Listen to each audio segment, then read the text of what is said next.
Salve, salve, ouvintes e ouvintes do podcast do lado esquerdo do muro, do Conexão Israel. Estamos de volta, para variar, com a mesma forma de iniciar o podcast. Eu, Marcos Gorenstein e João Miragaia. Fala aí, João. Fala, Marquinhos. Tudo bem, pessoal? Tudo tranquilo, tudo na boa.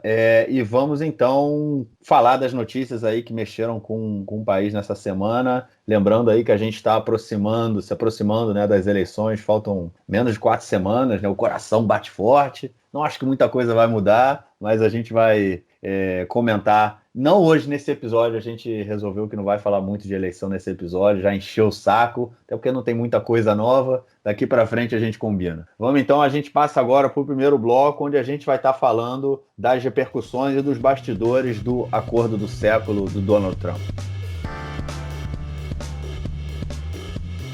Donald Trump apresentou aí na semana passada o acordo para salvar o Oriente Médio do conflito palestino-israelense, né? Muita coisa aconteceu, muita gente falou, muita gente não falou, a gente não sabe muito bem de que lado as pessoas, os países, né, estão tomando até agora, tem muita coisa para se resolver, e o João vai passar aí para a gente informações de bastidores e reações de tudo que aconteceu. Diz aí, João. Pois é, pessoal, então vamos tentar recapitular os acontecimentos um depois do outro, né? A gente, em geral, grava o podcast quinta-feira, sexta-feira e ele até ser editado, sai só domingo, às vezes a gente publica uma outra coisa, já aconteceu no próprio domingo, que é o dia que sai, não dá mais tempo de incluir na edição, então vamos recapitular desde o momento que foi a nossa última gravação até agora, tá? O negócio é o seguinte, bom, o Trump divulgou a proposta dele, o tal acordo do século, né? Fazendo um resumo muito rápido, tanto o Netanyahu como o Gantz, né, tanto o atual primeiro-ministro interino como o líder da oposição interino, mostraram entusiastas do plano. Os dois disseram que vão trabalhar para que o plano seja aprovado. Aprovaram, na verdade, de maneira geral, sem questionar tudo que foi apresentado ali. Claramente, a autoridade palestina disse que o plano era uma tragédia, que o plano era um ataque às relações bilaterais e que a proposta era uma proposta feita entre Estados Unidos e Israel sem incluir os palestinos, né, e tudo mais. Obviamente que a alegação do Trump para não incluir os palestinos é que eles estão com relações cortadas, não exatamente cortadas, mas instáveis, há 2 anos já, desde que o Trump, já tem 2 anos, já, quase 2 anos, desde que o Trump decidiu passar a embaixada dos Estados Unidos para Jerusalém. Outra coisa que também é importante comentar, que foi uma das consequências fundamentais do plano, é que, como o plano ele incluía que Israel anexasse o Vale do Jordão e os assentamentos, ele praticamente abria as portas para que Israel pudesse fazer ações unilaterais antes de esperar esse acordo, já que o plano foi apresentado entre os Estados Unidos e Israel, né? Foi bolado a partir de conversas entre os Estados Unidos e Israel. Foi apresentado depois que o Trump se reuniu com as duas lideranças que podem ser, cada um deles pode ser que seja o próximo primeiro-ministro. E não incluir os palestinos, ele dá uma legitimidade tácita, né, à anexação desses territórios. Essa na verdade, essa legitimidade deixou de ser tácita quando o próprio embaixador dos Estados Unidos em Israel, ele afirmou que um passo natural seria que Israel anexasse os territórios, os assentamentos e o Vale do Jordão. E aí o Netanyahu correu para dizer que ia levar hoje mesmo, amanhã mesmo, domingo, não lembro exatamente, para a Knesset, né, para o parlamento, a proposta de anexação do Vale do Jordão. Claramente esse foi um teste para ver como é que o Gantz ia reagir, né? Porque se o Gantz era realmente a favor, ele ia ter que apoiar, ele ia ter que votar a favor disso, e ele queria testar se o Gantz estava realmente disposto a tomar uma atitude tão polêmica assim. O procurador-geral disse, pera, não é assim que as coisas funcionam, você tem que passar por uma consulta antes aqui, não é assim que funciona. E também quem falou pera aí foi o Jared Kushner, né, o genro do Donald Trump e assessor do Trump para assuntos internacionais, que falou, peraí, não é para anexar nada não, é para vocês ficarem tranquilos e esperar o andamento do plano para depois anexar. Alguns falavam que o Jared Kushner estava esperando só a resposta da Liga Árabe, para ver como é que eles iam reagir ao plano, né?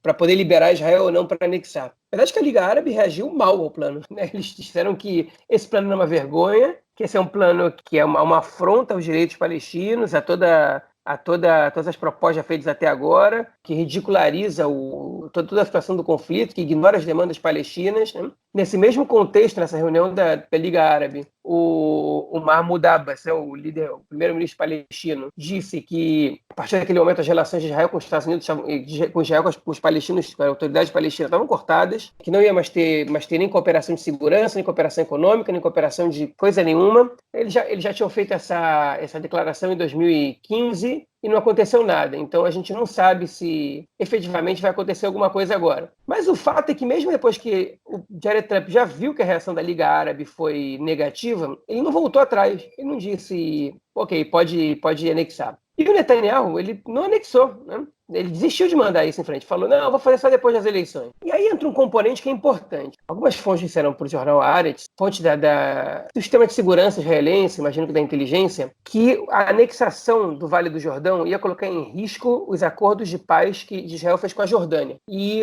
o artigo do Haaretz é interessante porque ele explica a situação da Jordânia atual. O rei da Jordânia está muito fragilizado por causa de questões por causa da crise econômica, né? Principalmente, mas também por questões de corrupção internas, né? Por causa enfim, a monarquia na Jordânia ela nunca foi muito forte, mas o status quo sempre manteve o rei ali poderoso e tal, mas ela sempre foi questionada, embora até hoje nunca tenha surgido nenhum grupo com força para derrubar a monarquia. E parece que está tendo um fortalecimento da Irmandade Muçulmana na Jordânia. E um acordo de paz, na verdade, um acordo de paz não, uma anexação do Vale do Jordão podia ser uma gota d'água, na verdade, para que a Irmandade Muçulmana começasse a pregar a derrubada do rei, ou que para ele mesmo tivesse que romper os acordos de paz, porque ele falou, olha, eu estou tentando segurar a barra aqui, né? Mas vocês não ajudam? Vocês estão aí colocando fogo, colocando lenha na fogueira enquanto eu estou tentando apagar. Enfim, surgiu a insatisfação da Jordânia já era clara, surgiu essa preocupação, de acordo com essas fontes, no sistema de segurança, e eu acho que esses dois fatores, eles frearam o Netanyahu, inclusive para depois das eleições. Eu acho que antes ou depois das eleições, acho difícil que Israel dê um passo tão largo assim, tão decisivo, que seria anexar o Vale do Jordão e os assentamentos, os territórios C, no caso. Pelo menos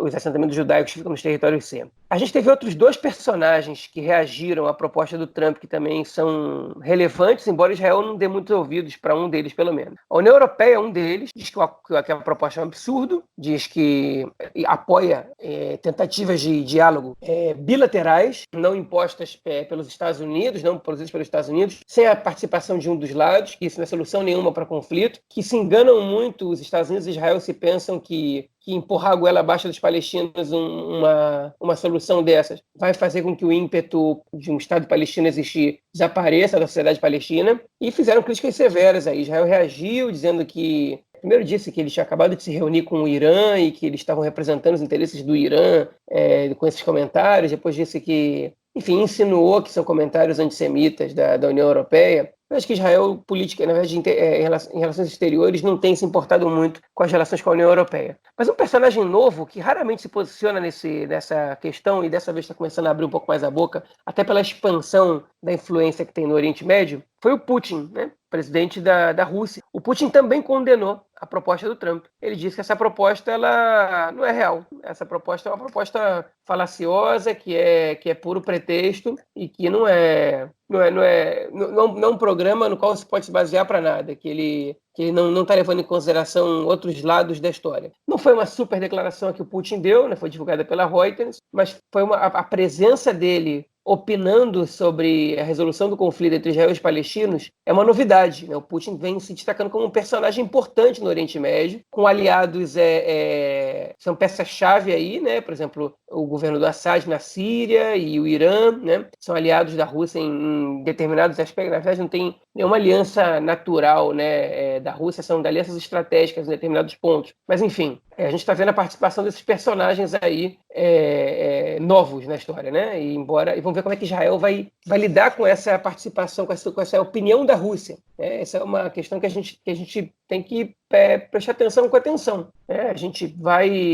A Rússia vai desempenhar um papel agora importante no Oriente Médio, e especificamente na questão do conflito entre Israel e os palestinos, ou vai ser esse comentário só isoladamente que aconteceu e não vai ter mais nada? Eu acho que a Rússia vai começar a tentar participar. Outra coisa agora, outras consequências que não são exatamente relacionadas à política internacional, né? São coisas mais internas da sociedade israelense. Parece que numa das reuniões que o Netanyahu fez com o Trump, ele fez uma proposta de intercâmbio de territórios, né? Que, se não me engano, 8 povoados árabes fossem trocados, né? fossem passados à autoridade palestina em troca dos assentamentos. Ou seja, a linha que seria desenhada no mapa diferente, que incluiria os assentamentos israelenses na Cisjordânia como parte do Estado de Israel, ela seria compensada por uma linha que iria levar algumas cidades e vilarejos árabes israelenses para o Estado palestino. Agora, essa é uma proposta que não foi aceita, na verdade, pelo Trump, né? Ele não levou em consideração isso, ele decidiu não colocar isso no plano,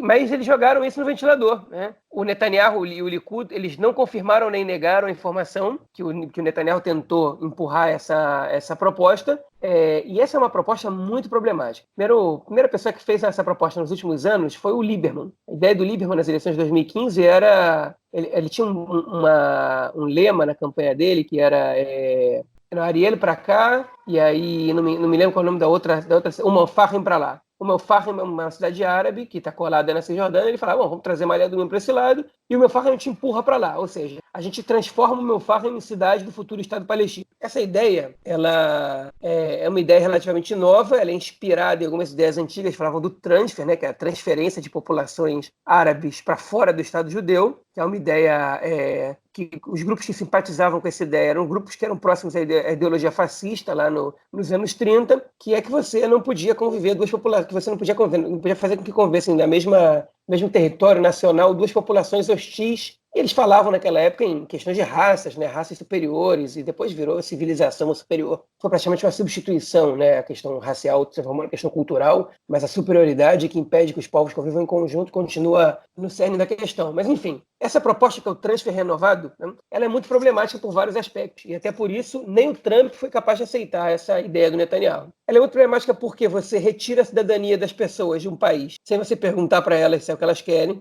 Então, isso não sei se tem precedente depois da Segunda Guerra Mundial, que você retira a cidadania da população, né?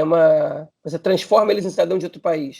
O sujeito pagou imposto a vida inteira em Israel, né? Trabalhou, movimentou a economia, participou do país, ainda que não quisesse que ser parte de um Estado judeu. O cara era cidadão, de repente, do dia para a noite, você vira e fala, você não é mais cidadão. Né? O segundo problema é que você não pergunta para eles. Se você perguntar, você vai saber que as pesquisas apontam que mais de 70% dos árabes israelenses, eles preferem continuar a ser cidadãos do Estado de Israel do que serem cidadãos do futuro Estado palestino. E tem gente que pode falar, isso é oportunismo, Israel é um país muito mais rico do que o futuro Estado palestino vai ser. Pode até ser por isso, né? Mas Israel sendo um Estado muito mais rico ou não, ele foi parte dessa história de Israel nos últimos 70 anos. Então ele tem um fruto a colher disso. Né? Ele estava ali, né? Tem árabes israelenses que são expoentes em Israel também, em várias áreas, né? E pagam impostos também, e pagam até um preço alto, em determinados casos. Vários anos os árabes estiveram sob regime militar em Israel, com toque de recolher, né? Até o Ben-Gurion praticamente encerrar seu período como primeiro-ministro. Então, esse é o segundo problema, né? Você tem que dar a eles o direito de ser cidadãos israelenses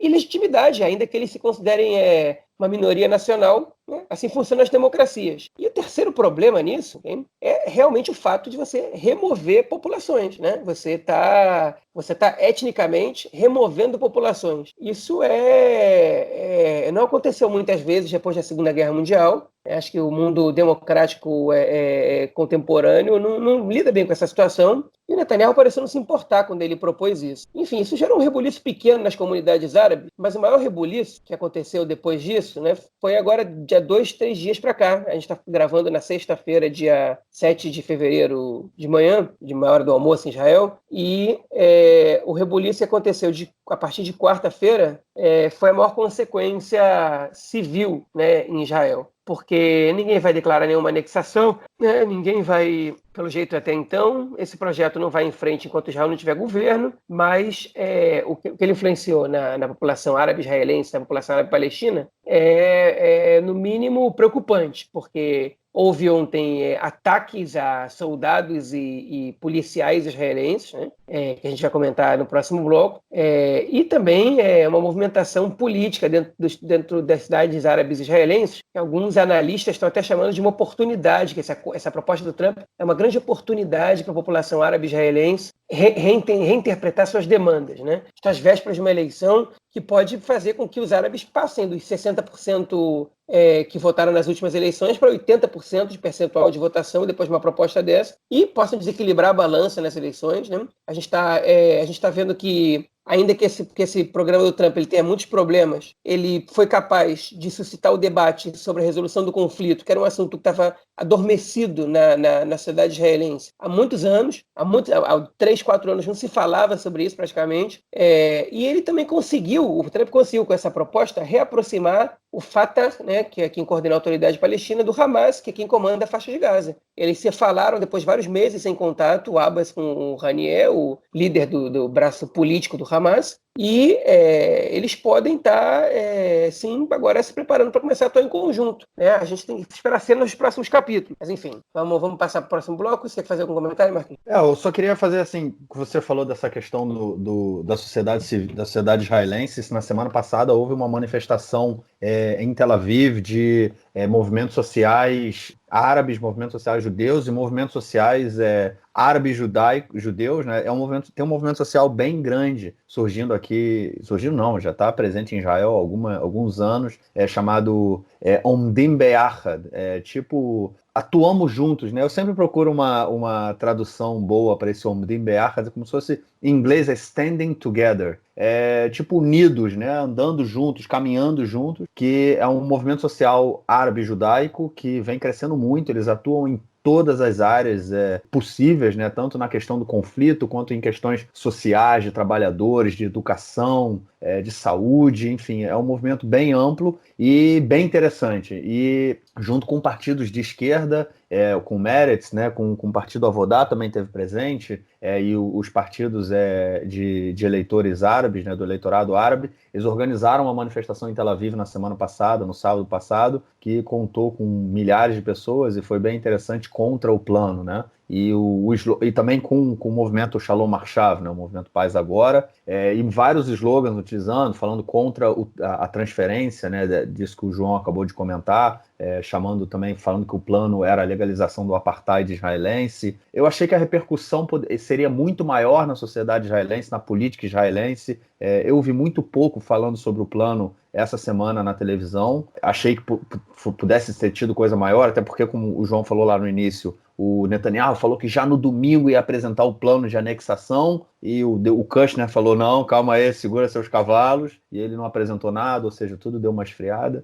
A gente tem que esperar realmente mais aí para frente, depois das eleições, para ver se vai ser feito alguma coisa desse plano, né? O que vai acontecer. Mas, de qualquer forma, a única coisa que foi forte nesse plano aí, na apresentação do Trump, foi de cair a máscara, né, do partido Kahol Lavan, que durante todo esse ano aí, desde dezembro de 2018, a gente já está em 2020, quando começou aí a rodada de eleições, o Kahol Lavan se mantinha como um partido neutrão, né, em cima do muro, não dizia nem para cá nem para lá, e agora ótimo, é um partido de direita. Isso eu acho que é importante, a gente ter definições políticas claras, é importante para todo mundo. E o eleitor, né, vai decidir o seu voto. Vamos então passar para a próxima notícia, que está diretamente ligada a toda essa questão do acordo do século, né, do conflito palestino-israelense, é que na noite, de quarta-feira à noite até ontem de tarde, houve 3 atentados aqui em Israel.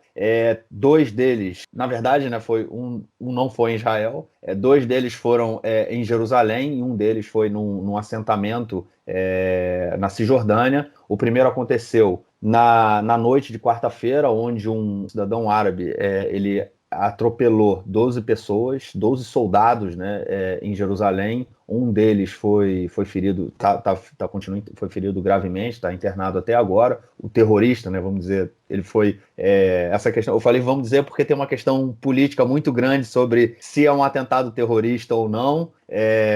mas enfim, a pessoa que cometeu o atentado, ele foi preso depois de algumas horas aí buscando. O segundo atentado também foi em Jerusalém, e aí ele foi feito, isso não, uma coisa que não acontecia há muitos anos, né? Ele foi feito por um cidadão israelense de Haifa, que atirou contra policiais que faziam a segurança num dos portões da Cidade Velha, né? O Portão dos Leões, e ele foi morto pelos policiais. Um policial, inclusive, tomou um tiro no ombro, e foi um atentado a tiro, né, que não é uma coisa muito comum também. E o terceiro foi no final do dia, no final da quinta-feira, ontem, um sniper que mora num vilarejo perto do assentamento de Dolev, ele também atirou em um soldado, e o soldado foi ferido levemente, foi atendido no local pelas outras pessoas, inclusive pelo Magen David Adom, né, que é a estrela, é como se fosse a cruz vermelha, né, tem a estrela de Davi vermelha, e ele foi atendido por essa equipe de paramédicos e, enfim, passa bem.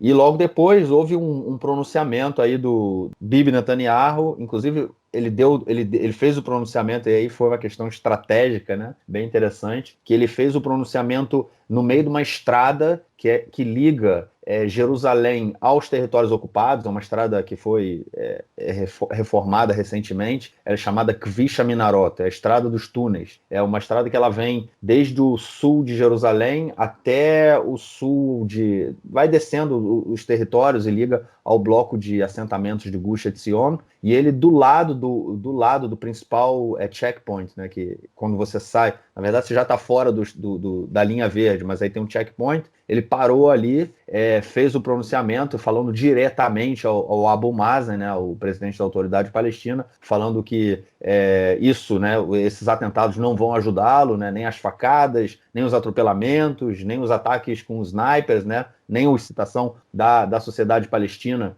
vai ajudá-lo a mudar a realidade, e que o Bibi o Israel vai fazer o possível para proteger a sua população, né, para ter segurança, para definir fronteiras e garantir o seu futuro, né? E terminou dizendo: nós faremos isso com você ou sem você. É a bilateralidade aí de toda essa questão. Foram esses 3 atentados aí que ocorreram em menos de 24 horas.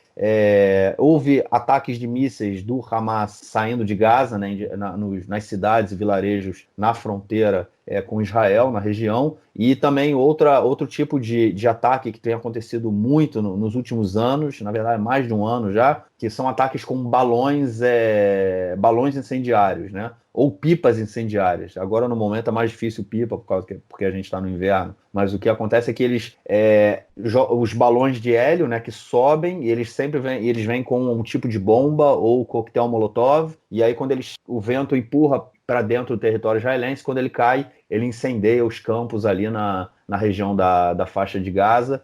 Já causou muito dano para os agricultores ali na região, inclusive eles chamam o terror dos balões, é um novo tipo de terror, a mídia fala. E isso aumentou bastante essa semana, a gente teve vários casos, inclusive também ontem na televisão colocaram aí uma empresa israelense que tá fazendo um novo tipo de arma, vamos dizer assim, contra esses balões, né? No caso, ele identifica o balão, ele dá um tiro de laser no balão e derruba o balão assim que ele começa a subir. É como se fosse o domo de ferro, mas contra balões. Estão desenvolvendo essa tecnologia. Alguém ganha dinheiro, né, nessa coisa toda, tem sempre alguém ganhando dinheiro. E é isso, essa foi aí algumas também das reações e consequências, né, do acordo do século e como a sociedade palestina está vendo toda essa movimentação de uma possível anexação israelense de grande parte do território que restou. E aí, quer complementar, cara? Eu acho importante a gente chamar a atenção para a estratégia de ação armada nova dos palestinos. Dessa última vez, não teve nenhum ataque contra alvos civis. Todos os alvos foram soldados, né, do exército ou policiais. No caso, em Jerusalém, né, que é ainda mais emblemático, mais complexa a situação, porque a polícia porque Jerusalém é um território, Jerusalém Oriental é um território que eles não consideram que é parte de Israel, não reconhece a anexação, então eles consideram que o policial que está ali ele é um invasor, né? E quando você ataca alvos militares, né, isso para Israel isso é uma coisa muito complicada, porque a sociedade israelense, como o exército é obrigatório, como todo mundo participa do exército por muitos anos, além do reservismo, né? Além de serem reservistas depois de sair do exército, o israelense ele tem na sua cabeça, né, na sua memória coletiva, do imaginário comum, que qualquer soldado pode ser o seu filho, né? Então isso quando um ataque desses mata um soldado, o país inteiro para chorar a morte do soldado. Mas, em relação a regras de guerra, atacar um soldado não é a mesma coisa que atacar um civil, né? O soldado é uma arma de guerra, e quando você ataca um soldado, você está fazendo um ataque contra uma política de Estado. E isso, inclusive, tem algumas nuances aí, eu não conheço tecnicamente exatamente a configuração, mas que separam entre terrorismo e guerrilha. E uma delas é que o terrorismo ele ataca alvos civis, e a guerrilha ela tem como foco alvos militares, né? Então, obviamente que não é só isso que separa, o terrorismo também faz escudo humano, né? Não se uniformiza de acordo com as regras para que você possa diferenciar entre os combatentes e os civis e tudo mais. Mas o fato de eles estarem atacando alvos militares é uma estratégia muito inteligente para a comunidade internacional, porque a comunidade internacional é o seguinte, olha só, isso aí é um claro descontentamento com o que Israel está fazendo, com a proposta de Israel de anexar os territórios, com a maneira com que o primeiro-ministro de Israel propôs de fazer transferência de populações árabes e retirar a cidadania israelense, com uma proposta que não dá legítima soberania ao povo palestino. Isso vai ser muito bem visto, né? Não muito bem visto, porque ataques não é... Mas é uma coisa que torna mais difícil que Israel critique, né? E que Israel tenha razão de acordo com a lei internacional, nos fóruns adequados da comunidade internacional. Se isso muda muito a situação e tal, a política internacional ela é relativa. Às vezes ela pode fazer diferença, dependendo do tamanho da pressão, às vezes não. Obviamente que no Conselho de Segurança da ONU, quando os Estados Unidos tinham um poder de veto, tudo isso se transforma em pó, né? Mas para outros tipos de reações, isso realmente é eficiente. Porque se Israel responde a esses ataques com uma operação massiva, com morte de civis palestinos, isso vai pegar muito mal para Israel na comunidade internacional. Porque os palestinos, entre aspas, né, tiveram cuidado de não matar civis israelenses. Eu digo entre aspas esse cuidado, porque quando você tem alvos militares uniformizados, é fácil que você não ataque civis, né? E às vezes nem sempre é tão fácil assim para as forças de defesa de Israel, para o exército, para as forças armadas, perseguirem, atacarem, matarem os alvos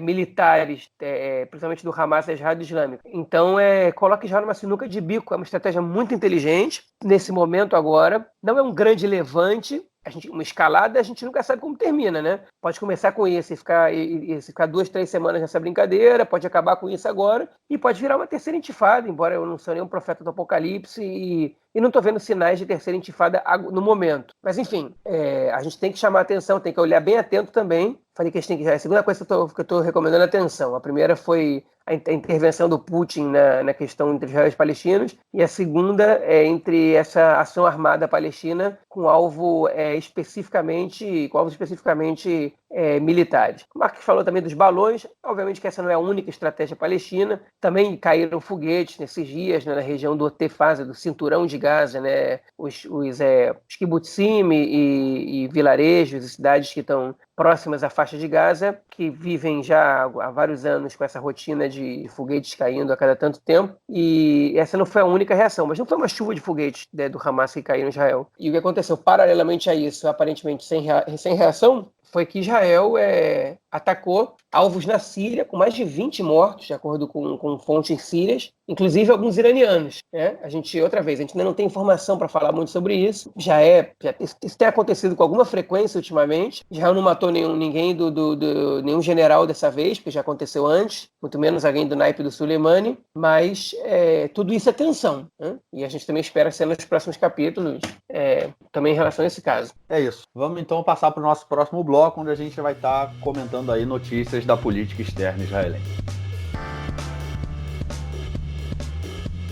A gente vai começar com uma notícia que ela já tem, eu não vou chamar de velha, né? Mas ela aconteceu na semana passada, já tem uns 10 dias, que foi um decreto assinado pelo ministro do Interior israelense, Arieh Deri, permitindo que cidadãos israelenses viajem à Arábia Saudita. Israel e a Arábia Saudita não têm relações diplomáticas, né? Não se reconhecem, porém esse decreto aí do Arieh Deri, ele permite que, por motivos religiosos ou negócios, né, cidadãos israelenses muçulmanos possam viajar para a Arábia Saudita por até 9 dias. Isso aí vai incluir o período do Hajj, né, e do Umrah, que são duas festividades muçulmanas, permitindo aí, fazendo com que esses cidadãos muçulmanos de Israel possam ir até o país saudita cumprir com a sua fé. E até o momento, né, há cidadãos israelenses que fazem esse percurso, mas eles vão através da Jordânia, eles ganham um visto especial da Jordânia e atravessam da Jordânia para a Arábia Saudita. É um processo muito caro, é um processo que custa muito dinheiro e, na verdade, também traz muito dinheiro para a Jordânia. E agora vai ter uma mudança. E o interessante disso, né, é que não houve o primeiro-ministro não, o ministro das Relações Exteriores saudita, ele falou que a Arábia Saudita não mantém a sua política, né, que é de não reconhecimento de Israel, e que os cidadãos israelenses, né, portadores de passaporte israelense, não podem visitar o país, né? Isso, na minha opinião, é uma questão meio para não dar uma acalmada, mas então uma resposta para a população saudita, porque eu não acredito que o ministro israelense o governo israelense, né, tenha dado uma autorização dessa sem que houvesse um acordo prévio aí com a Arábia Saudita. Mas aparentemente, pelo menos não há hoje nenhum impedimento do lado israelense para que cidadãos muçulmanos possam ir à Arábia Saudita e cumprir com a sua como é que chama? Com as suas mitzvot, né? Com seus mandamentos religiosos, né? E isso é algo novo e sem precedente. Pois é, e não à toa, assim, a gente não pode deixar de se questionar, né? De ficar aquela pulga atrás da orelha, que como é que esse acordo foi anunciado um dia antes do acordo do século do Trump, né? Então, assim, a gente tem que ser muito bobo para não suspeitar que tem alguma relação uma coisa com a outra, né? Então, eu não posso afirmar nada, mas eu fico aqui pensando que essa determinação, né? Ela foi de alguma maneira uma mostra de que a Arábia Saudita ela não vai se manifestar contrária à proposta do Trump, né? Ali dentro da Liga Árabe a gente não sabe qual foi a postura de cada país, mas isso foi o que me fez pensar. Pode ser que eu esteja errado, mas enfim, fiquei com essa pulga atrás da orelha. Tem tido uma aproximação, né, nos últimos anos, aí no último período, entre Israel e a Arábia Saudita, o que é, na verdade, uma pancada também, né, para o povo palestino, para a política palestina, mas eu concordo. Eu acho que essa questão aí não foi à toa, né, pouco tempo antes aí do acordo do século sair,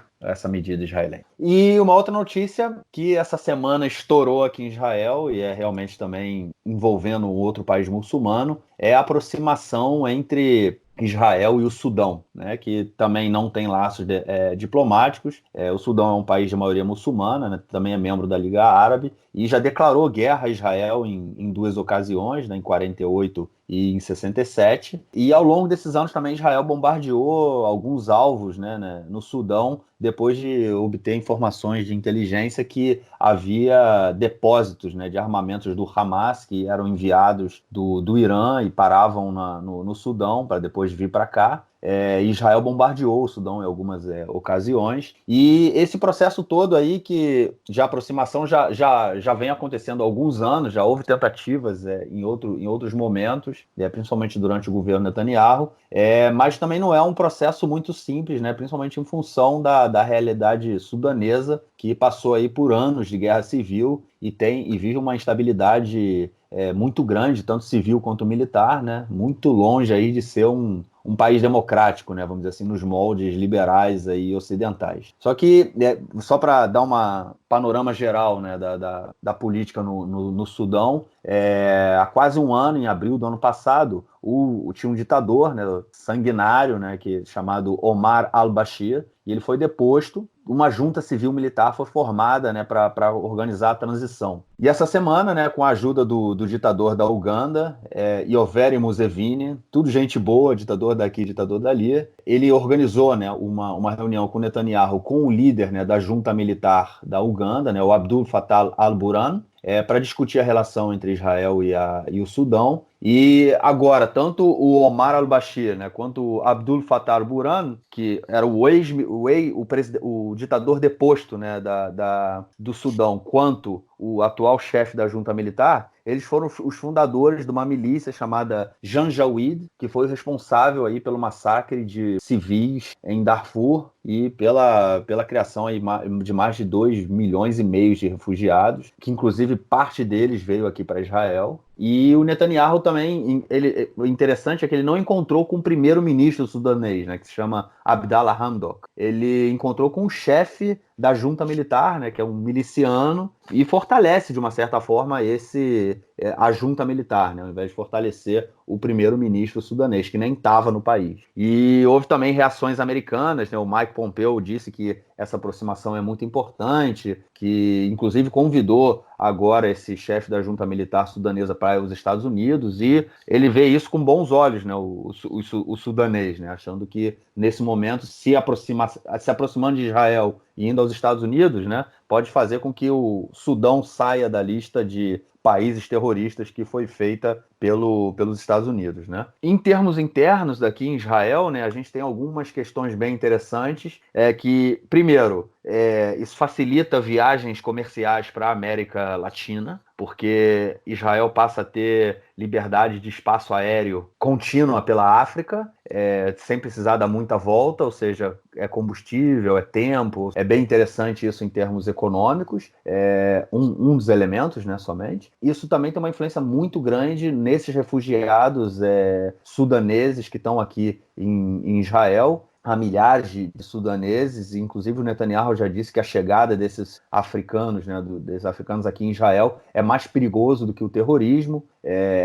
Há uma incerteza aí para esses refugiados, né, que a deportação deles volta a estar aí na pauta, né, na ordem do dia. E é uma questão também muito interessante para a própria base, né, base política do Netanyahu, né, que não vê com bons olhos esses refugiados africanos, que eles chamam de infiltrados, né, aqui em Israel. Inclusive a Miri Regev, ministra da Cultura, em um evento que aconteceu no sul de Tel Aviv, onde há uma grande concentração dos refugiados, ela falou que eles são um câncer na sociedade israelense. É uma resposta que o Netanyahu dá aí, um presente aí para sua base que não quer esses refugiados africanos aqui em Israel.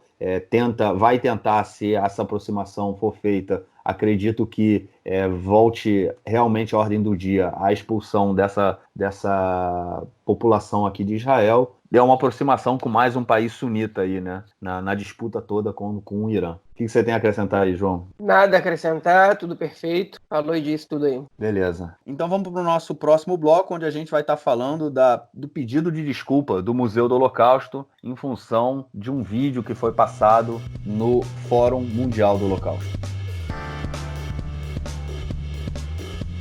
Bom, a gente comentou aí há uns 2 episódios atrás que aconteceu aqui em Israel o Fórum Mundial do Holocausto, onde vieram lideranças políticas do mundo inteiro, né, para celebrar os 75 anos da libertação do campo de Auschwitz, que também é o dia do Holocausto, né, Dia Mundial em Memória das Vítimas do Holocausto. E houve depois, a gente comentou aqui, falou da proeminência que o Putin recebeu, inclusive foi poucos dias após do Putin ter virado uma grande liderança mundial aqui em Israel, o Trump resolve lançar o seu plano de paz, mas isso aí é outra questão. E essa semana o Museu do Holocausto, né, aqui em Jerusalém, o Yad Vashem, ele emitiu uma carta de desculpas em função de uma apresentação de um vídeo feito aqui no Fórum Mundial do Holocausto, que teve uma série de contradições históricas, né, de fatos históricos. Tudo o que aconteceu, há uma disputa, a gente comentou isso, há uma disputa entre Polônia e Rússia sobre a narrativa da Segunda Guerra, o que cada país fez, o que cada país não fez. Há uma tentativa de reescrever parte da história e, infelizmente, o Museu do Holocausto entrou aí nessa disputa política. Diz aí, João, o que aconteceu, cara? Aconteceu o seguinte, tá? E você usou a palavra muito interessante, fadirra, né? Que é uma palavra em árabe, mas totalmente assimilada ao vocabulário hebraico atualmente, que é uma vergonha dessas que você não tem coragem de botar a cara para fora, né? Tipo, o Yad Vashem, poucos dias depois do ato que eles fizeram, foi no dia 26 de janeiro, se não me engano, no dia 3 de fevereiro, pediram desculpas, né, pela maneira como o fórum foi organizado pelo próprio Yad Vashem. Sim, essas desculpas que eles colocaram foi o seguinte, que no fórum foram colocadas, foram feitas afirmações ou foram impostas visões que não são exatas, né, que não são, que em hebraico tem uma expressão que é idiukim, né, inexatas, né, que contam, que mostram parcialidades dos fatos de maneira desequilibrada, né. Na verdade, se a gente for separar os principais trechos desse período de desculpas, é isso que eles estão falando. Então, assim, eles estão admitindo o quê nessas desculpas? Que eles não falaram nenhuma mentira, né? Eles não deixaram que nenhuma mentira acontecesse. Eles só deixaram de contar a outra parte da verdade, né? E quando você deixa de contar a outra parte da verdade, você está dando uma versão. E quando você dá uma versão, você, como um instituto cujo objetivo, né, é preservar a memória do Holocausto, né, você está fazendo uma escolha que é fundamental para a sua existência, né? Não existe centro de memória neutro, não existe nenhum museu do Holocausto, né, que não vai ter uma opinião sobre o Holocausto. No caso, o Yad Vashem, ele tem uma opinião muito clara sobre o Holocausto, que é que o Holocausto, obviamente que ele aconteceu, né, foi executado pelos nazistas, que os nazistas não chegaram lá à toa, né, então eles mostram o antes e o durante até o depois do Holocausto, e o depois com uma ênfase forte no que o povo judeu construiu depois do Holocausto, em relação à memória do Holocausto, e o heroísmo e a resistência também eram partes fundamentais da memória que o Yad Vashem construiu ali dentro, né? Então, assim, eles têm uma versão, eles têm uma visão, uma memória que eles querem sustentar, que não é exatamente igual à memória que o Museu do Holocausto de Washington tem, ou que o Museu do Holocausto de Curitiba, por exemplo, tem também. Eles têm suas diferenças, eles colaboram uns com os outros, mas eles têm suas diferenças, né? E o Yad Vashem, que hoje em dia é o Museu do Holocausto mais consultado, com maior arquivo, né, e mais respeitado no mundo, ele tem uma obrigação, na verdade, ele tem uma missão de ser honesto com a sua proposta. E o que o Yad Vashem fez, na verdade, admitindo por linhas tortas, foi cooperar com uma ação política que não necessariamente estava de acordo com os princípios morais da instituição. Isso é péssimo para a instituição Yad Vashem, né? É péssimo, né? Eles pedem desculpa pelos filmezinhos mostrados, né? Pedem desculpa por tudo. A carta deles realmente para se envergonhar, né? É de ter vergonha alheia deles estarem admitindo a maneira como eles se deixaram. Eu não sei se dá para dizer que eles se deixaram ser usados ou que eles colaboraram com uma ação política sem pensar, né? Sem pensar. Porque se eles tiverem pensado e falado, sabe o quê? Tô nem aí. Dentro da memória que a gente quer construir, é importante a gente sustentar a visão da União Soviética, porque foram eles que liberaram a maioria dos campos de extermínio, né? Todos os campos de extermínio, foram eles que fizeram a frente para os nazistas mais forte, e a gente quer sustentar essa memória de que eles foram o principal inimigo dos nazistas. Não tem que dar lugar nenhum para o presidente da Polônia que vai negar essa visão. Mas não é assim que o Yad Vashem conta a história. E surpreendeu o fórum, ele surpreendeu muita gente que conhece o conteúdo do Yad Vashem. Na verdade, foi assustador, né, que eles tenham se deixado ser parte de uma propaganda política em prol do Putin, e que eu não estou defendendo o governo da Polônia não, tá? Só para deixar isso claro. Se tivesse feito com o governo da Polônia a mesma coisa, seria equivocado. E eu até acredito que a União Soviética foi a principal frente contrária aos nazistas, só que eu não acho que o Putin tinha que sair nem como herdeiro único, como a Rússia atual, como herdeira dessa União Soviética totalmente, porque ele representa uma linha política e ideológica bastante diferente da que era.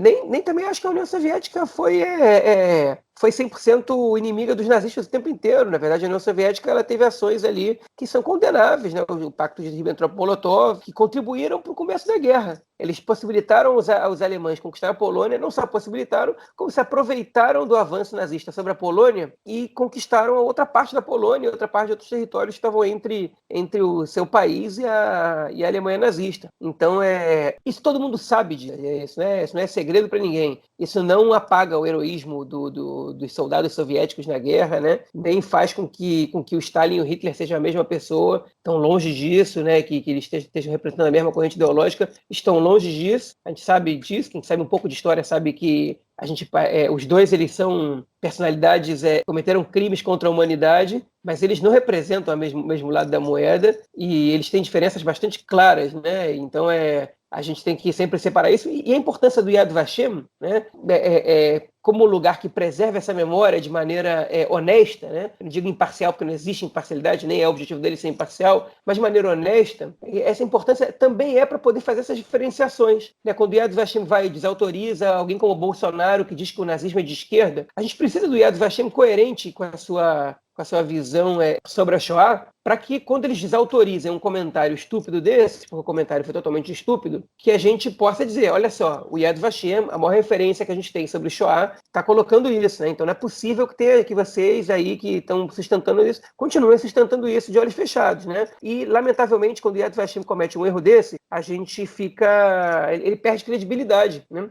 O nazismo não passou a ser de esquerda, não, tá? Porque o Yad Vashem perdeu credibilidade. Ele perdeu credibilidade nessa luta política, mas naquele ponto ele tinha razão, e tem razão agora na hora de se desculpar. O problema é se deixar, pela segunda vez em 2 anos, ser alvo de uma jogada política, né? Em 2018, Yad Vashem tinha sido já uma vez objetivo de controvérsia, teve que fazer uma declaração pública de desculpas, porque permitiu que, numa propaganda política, fosse uma historiadora, que foi uma das criadoras do Yad Vashem, tivesse levado todo o crédito, e ela pertencia a uma corrente ideológica que não era dos outros, e eles foram jogados para escanteio, e ela ficou sendo lembrada num ato oficial no Yad Vashem, como a grande criadora do Yad Vashem, pelo menos a principal disparada e levou todos os créditos. Isso não é... Enfim, Yad Vashem já se desculpou por isso e agora está fazendo o segundo pedido de desculpas pública em 2 anos. Isso é muito problemático.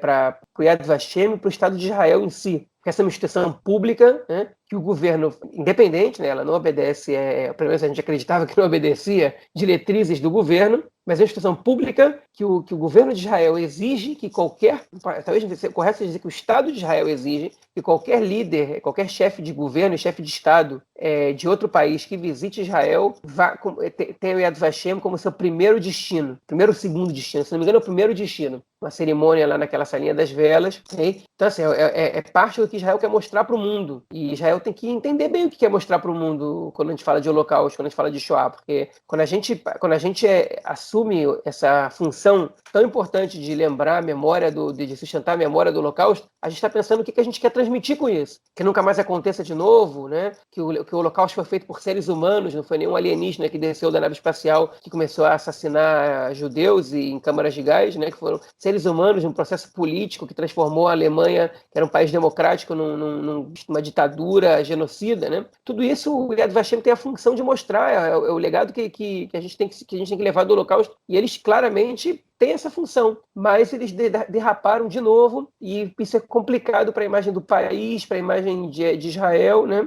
Infelizmente, porque o Yad Vashem tem muitos profissionais muito capacitados, muito gabaritados, e, enfim, a gente gostaria que esse tipo de erros grosseiros não acontecesse, mas não acontecesse com essa frequência que tem acontecido.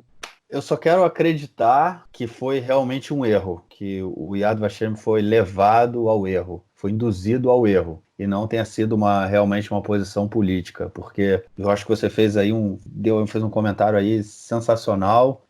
O Yad Vashem não pode se tornar refém de política, não pode, porque senão realmente, se a instituição começar a virar refém de política, ela pode também se tornar mais um dos atores que fazem um revisionismo histórico do Holocausto, como a Polônia tem feito, como a Rússia tem feito, como o antigo líder, o antigo presidente do Irã, Ahmadinejad, fez, e aí não dá, porque se a gente começar a definir, a rever a história do Holocausto em função das nossas perspectivas políticas, complica muito. E aí, daqui a pouco, a gente vai estar validando esse tipo de comentário idiota de que o nazismo é de esquerda, de que a União Soviética e a Alemanha nazista eram a mesma coisa, o comunismo e o nazismo são a mesma coisa, enfim. Espero que realmente...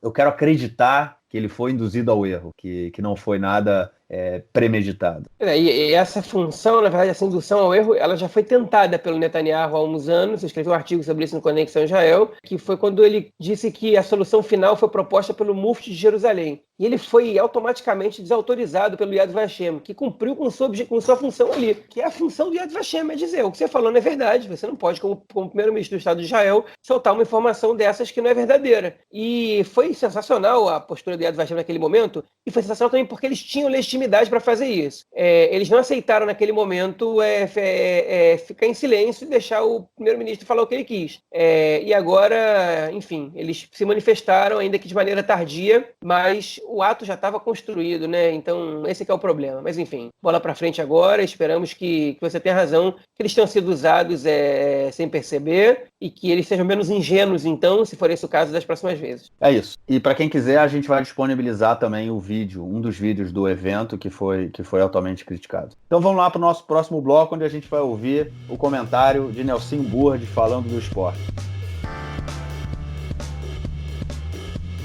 Diz aí, Nelson, ou melhor, diz aí, João, o que vem? Não, Nelson, eu tô preocupado com ele. Se ele te mandou o áudio, eu tô tranquilo, porque ele comentou que essa semana teve um terremoto em Haifa, né? E tremeu o prédio todo que ele estava, e parece que é de verdade, não é brincadeira isso não. Em Israel acontece alguns terremotos de vez em quando. Agora, é curioso pensar como o Nelson chama essas ações para cima dele, né? É na Haifa do Nelson. O Nelson volta para Haifa e tem terremoto em Haifa. Onde ele tá, tem o barulho, né? Mas tá tudo bem, esse terremoto foi tranquilo, não tem nenhuma vítima, foi só um tremorzinho de leve. A gente espera que não tenha nada grave no futuro próximo. Mas aí, Nelson, tá tudo bem com você aí depois do terremoto, cara? Eu só espero que ele não venha pra Modi'in, cara, que ele fique em Haifa, pô. Pé frio, pô. Mas diz aí, Nelsinho.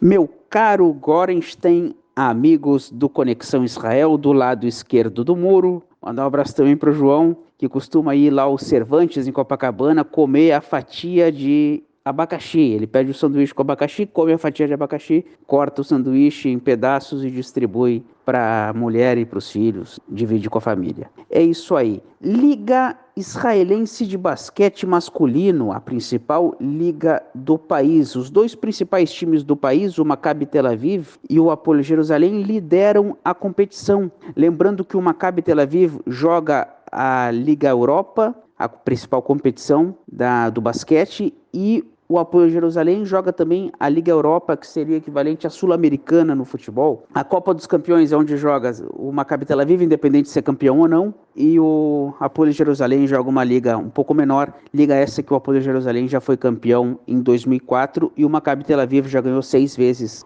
a principal competição da Europa. No G8 da Liga de Basquete, nós vamos chegar agora, a próxima rodada é a 8ª rodada. No G8 da principal liga de basquete, nós temos, só para vocês se darem conta, Maccabi Tel Aviv e Hapoel Tel Aviv fariam o clássico no playoff, o primeiro contra o 8º. Se fosse hoje, Hapoel Jerusalém enfrentaria o Nahariya, Rishon LeZion enfrentaria o Ness Tziona e o Maccabi Haifa enfrentaria o Hapoel Holon. Lembrando que a final do campeonato de basquete ocorre apenas no mês de maio. Normalmente cai na época da festa de Shavuot, maio, junho, por aí. No futebol israelense masculino, na liga principal, nós temos a liderança do Maccabi Tel Aviv. Semana passada eu comentei que o Maccabi Haifa poderia encostar, só que ele acabou perdendo o jogo em casa para o 12º colocado, que hoje é o 11º, Kfar Saba. Depois, na sequência, o Maccabi Haifa conseguiu vencer por 5-0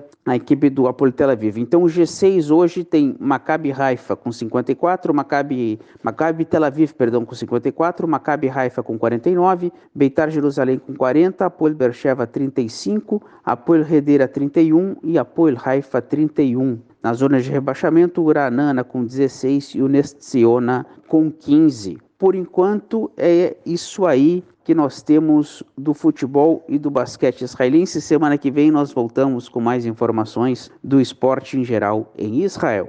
Beleza, valeu, Nelsinho. Fica seguro aí, cara. E eu ouvi também que esse terremoto, ele aconteceu no mar e foi sentido em Haifa. Nelsinho, não vai pra praia não, hein, cara. Cuidado com o tsunami aí, hein, cara. Fica de olho. É isso, João. A gente fica por aqui então, cara. É isso aí. Até semana que vem. Beleza, semana que vem a gente volta aí com notícias da eleição, de repente. Só para dar um spoiler, cara, eu vi ontem aí uma pesquisa que, sabe o que diz? Que não mudou nada, cara, não mudou nada. Por que isso não me surpreende, né? Não Aliás, surpreende, não surpreende.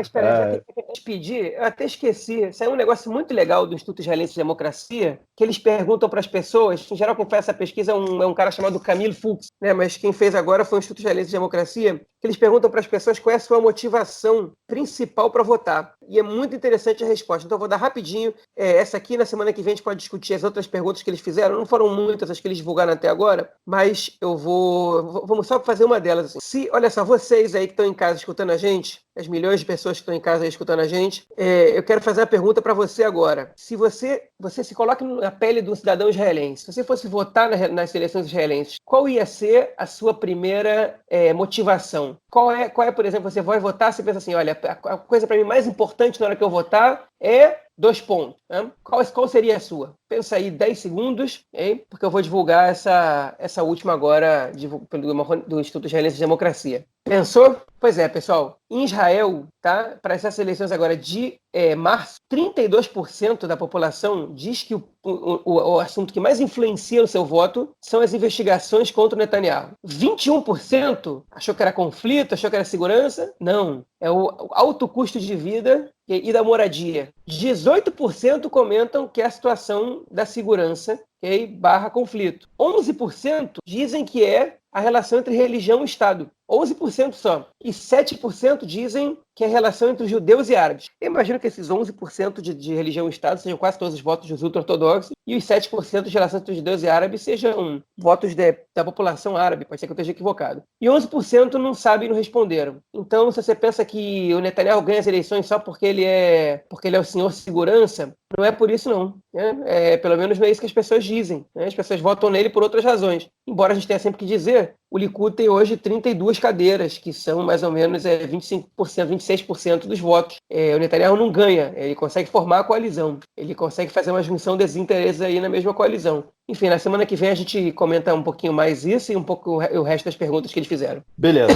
Então já deu um spoiler aí da semana que vem. Então, Shabbat Shalom, eu ia falar feliz alguma coisa, né? Parei no meio. Então vamos pro Shabbat Shalom, bom descanso e a gente se fala na semana que vem, João. Alô, um abraço, Marquinhos. Tchau, pessoal. Tchau, tchau.